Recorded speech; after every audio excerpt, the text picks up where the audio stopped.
ಪ್ರಿಯಾಂಕರಿಗೆ ಬರೆದಿರೋದು ನಿಜ. ಅವರು RSSನವರು ಸರ್ಕಾರಿ ಜಾಗಗಳನ್ನ ಬಳಸ್ಕೊತಾರೆ.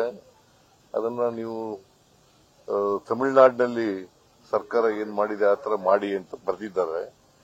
ನಾನು ಚೀಫ್ ಸೆಕ್ರೆಟರಿಗೆ ಪರಿಶೀಲನೆ ಮಾಡಿ ತಮಿಳುನಾಡಿನಲ್ಲಿ ಏನ್ ಮಾಡಿದ್ದಾರೆ ನೋಡಿ ಅಂತ ಹೇಳಿದ್ದೀನಿ. ರಾಜ್ಯದಲ್ಲಿ ಬದಲಾವಣೆಗಳಾಗಬೇಕಾದ್ರೆ ಶಾಸಕರ ಸಂಖ್ಯೆನೇ ಬೇಕಾಗಿಲ್ಲ, ಹೈಕಮಾಂಡ್ ಮಾತ್ರ ಹೇಳಿದ್ದೆ ಆಗುತ್ತೆ ಅಂತ DK ಶಿವರಾಯ ಹೇಳುವಂಥದ್ದು. ಯಾರು DK ಶಿವರಾಯ ಅವಕ್ಕೆಲ್ಲ ನಾನು ಉತ್ತರ ಕೊಡಲ್ಲ.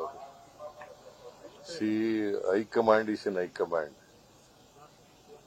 ಹೈಕಮಾಂಡ್ ನಮ್ಮ ಶಾಸಕರ ಅಭಿಪ್ರಾಯ ಮತ್ತೆ ಹೈಕಮಾಂಡ್ ಎರಡೂ ಬಹಳ ಮುಖ್ಯ. ಈಗ ಶಾಸಕರ ಅಭಿಪ್ರಾಯ ಇಲ್ದೇನೆ ಯಾರು ಮುಖ್ಯಮಂತ್ರಿ ಆಗಕ್ಕಾಗಲ್ಲ. ಬಹುಮತ ಇದ್ರೆ ಮಾತ್ರ ಆಗೋದು. ಮತ್ತೆ ಹೈಕಮಾಂಡ್ ನ ಆಶೀರ್ವಾದನೂ ಇರಬೇಕಾಗುತ್ತೆ.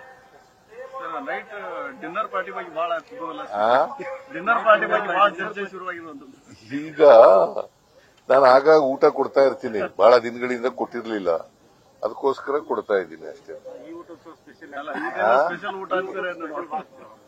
ಊಟ ಸ್ಪೆಷಲ್ ಏನಲ್ಲ, ಮಾಮೂಲಿ ಊಟನೇ.